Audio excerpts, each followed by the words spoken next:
Today we're talking about Adam Scott's golf swing, and Adam really has one of the premier golf swings that we all want to emulate. Not only is his posture extremely athletic, the way he swings the club is not only powerful, he leads in total driving, which means basically he hits the ball a long way. He's one of the top 10 drivers in the world, and he's pretty accurate with that length as well. So here is a beautiful driver swing for you to emulate. One of the things that I love about this is look at the posture angles, and I'm going to draw a couple lines for you here. I'm just going to draw a line basically from his ear down to what we call the hip area, and then from the hip to the knee, and then we're going to go from the knee right down here to the ankle joint or thereabouts. So I've kind of developed these three what we call posture lines. And what I'm looking for is from the tailbone to the middle of the back, I want a nice flat back. I don't want any excessive roundedness of the upper spine. I don't want any big S curvature in the lower back. I want what we call in golf a neutral posture. So pay attention to this posture in this setup position and watch how it stays the same as I take you through his golf swing. And this is what I want you to emulate. Look especially at his ear. So as Adam goes through the swing motion here, watch how well he maintains these body angles during his golf swing. So as he takes this club back up, and he gets to the top of his backswing, again, look at the position of his ear. It's pretty much stayed where it started. So one of the easiest ways to hit a golf ball is simply get in a good setup posture and stay where you start and rotate your shoulders around the axis of your spine and back. Now, I know by studying 3D that everybody's posture angles and body angles change. They change quite dramatically during the golf swing. But when you're looking at something like 2D video like this, just pay attention to this posture line and specifically to his ear. Now watch his ear as he starts down. So here's this beautiful backswing position. He starts his lower body here, and watch as he comes down how even though he has this little sit move, which a lot of players do as they load their legs, look at his ear. It's still on that posture line. And right at impact, it's still right on that posture line. In fact, all the way to full extension through the hit, he's still right on that posture line with his ear. So basically, from his setup position, he simply rotated his shoulders around the axis of his spine, turned back through, and he stayed in his posture. And this is what every great player is trying to do. Now, physically, there's quite a few things that have to go on in order for this to occur. It's not as simple as just saying, keep your head on that line or keep your ear still. Because the golf swing is kind of an amalgamation of movements. Not only are we bent over and hinged, we are side bending, forward bending, and rotating throughout the entire motion. So the body has to be actually in a great physical shape in order to do this. One of the key areas is the pelvis. I look at the pelvis as like the power plug in the golf swing. At the setup position, what Adam does is he hip hinges and he basically plugs, say we got two extension cords, one down here and one here. He plugs those extension cords in, and now he's locked in. He's created the core power. He's locked in with his glutes firing. Everything is stabilized.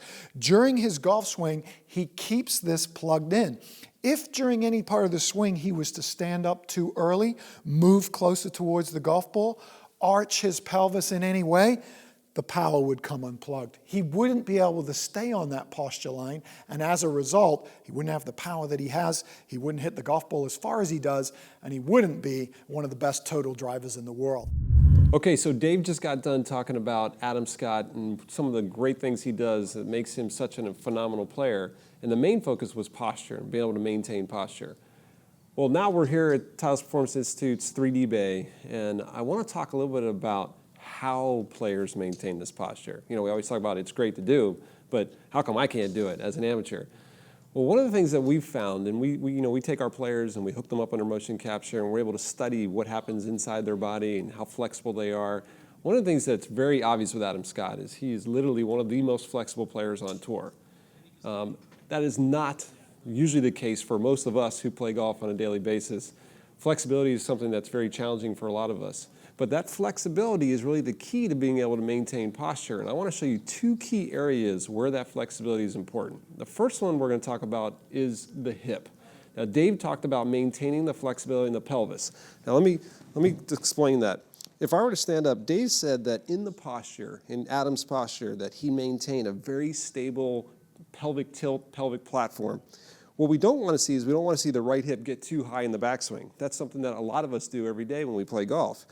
The average tour player actually has a little bit of right hip high in the backswing, but the key word there was a little bit, and that's what I want to show you here in the 3D bay. This is a composite model. If I take 125 tour players and make a composite model, this would be this player right here. And basically what I've done is I put up here 2 graphs. Now, the graphs can be a little intimidating at first, but it's really simple. What I want you to see is the top graph is side bend of the pelvis. So in other words, it's this, how much they tilt the right hip high or the left hip high. And what I want you to notice is, I know Dave talked about, hey, we got to keep the pelvis nice and level, but the pelvis actually does tilt. And you'll see if this is the start of the golf swing right here, and this is the backswing. Here's the downswing. As this line goes down, the right hip is going high. And the average tour player, they actually tilt their pelvis about 10 degrees. So the right hip gets about 10 degrees high on the backswing. That's this position right here. And then on the downswing, it goes 10 degrees high on the left. So it looks like this. On the backswing, the pelvis goes about 10 degrees high, and then on the downswing, it goes about 10 degrees high. Now, a lot of that is because of a normal weight shift that happens, loading the right leg and the left leg. And a lot of people say, well, you're not supposed to get your right hip high in the backswing. Well, the average tour player is 10 degrees high. The problem is most amateurs are 20 or 30 degrees high. It goes too much. Now, the reason it goes too much is because of this bottom graph. Again, if I look at my composite tour player, at the same time their right hip is about 10 degrees high, their right hip, or for a right-handed player, their trail hip is around 35 degrees internally rotated. And this is the first key to maintaining posture. So watch.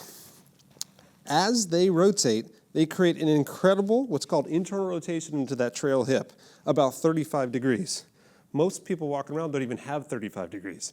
But they get this great flexibility by rotating into their hip. If you don't have the flexibility in your right hip to be able to rotate, well, guess what? As you go to turn, your body goes, well, I can't rotate, so why don't I just do this? And you create more of these sways, the right hip goes higher, and all of a sudden, you're going to see what Dave talked about, you're going to see that loss of posture from the pelvis, and that is the foundation that you're swinging your entire golf swing around. So that's the first key, is that hip flexibility, very, very important. Now, I want to show you one other key that we always look at here at TPI, and that is the spine. Just as important as the hip, the thoracic spine, or your mid-back flexibility, is pretty darn important too. What I've got here is I've got 2 graphs again. I looked at the side tilt of the pelvis and the rotation of the hip. Well, now we're going to look at the side tilt of the shoulders and the rotation in the spine. So let's demonstrate first. Dave put that nice little line on Adam's spine from his ear to his hip, and he showed how he maintained that posture. Well, if you were to take a line across my shoulders as I go to the top, if you were to measure this angle of how far it goes down to the ground, most players are around 35 to 40 degrees tilted down to the ground at the top of the backswing. That's critically important because if you start to flatten out, you start to lose your posture. If I look at this graph here, if I come back to my 3D, you'll see here on the average composite player at the top of the backswing, this is side bend of the torso. At the top of the backswing, they are left side tilted around 40 degrees. It's 40.9 degrees. Now, the ability to do this is directly related to their ability to rotate the thoracic spine. If you notice, my composite player's got almost 100 degrees of shoulder turn. So what does that mean? Here's what it means. If you want to maintain your posture, what you want to do is you want to be able to rotate your shoulders, rotate your thoracic spine to that, let's say, at least 90 degrees, which allows you to maintain that perfect side tilt of the torso, which makes it look like you maintain your posture. But if you're like most of us and you have flexibility problems in your thoracic spine, as you start to rotate, let's say you get to around 45, 50 degrees, and now you don't have any more flexibility. Instead of being able to keep rotating and maintaining posture, you're going to have to do something. And what most players do is they don't stop their swing. They start losing that side tilt. And now all of a sudden they'll say, oh, your head's coming up, or keep your head down. That literally is coming from lack of flexibility in the spine. So the key here to maintaining posture, like we talked about early, was hip range of motion. If you've got good hip mobility, you can maintain your pelvic posture. If you've got good thoracic spine range of motion, you can maintain your shoulder tilt. If you add a good shoulder flexibility, then you're going to have a swing that potentially look like Adam Scott.